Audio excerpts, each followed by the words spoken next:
between the grill. I think it might have been a top edge, but lodged itself.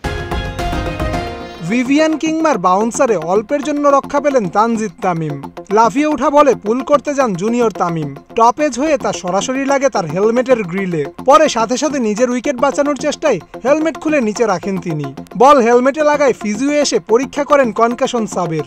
সেই পরীক্ষায় উতরে গিয়ে খেলা চালিয়ে যান এই ওপেনার।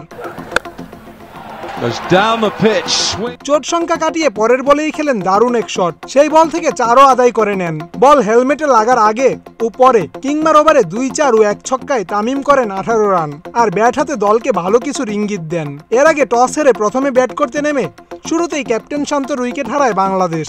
ডাচদের বিপক্ষে জয়ের কোনো বিকল্প নেই এমন ম্যাচে শুরুতেই নিজের উইকেট বিলিয়ে দিয়ে দলকে চাপে ফেলে যান ক্যাপ্টেন শান্ত।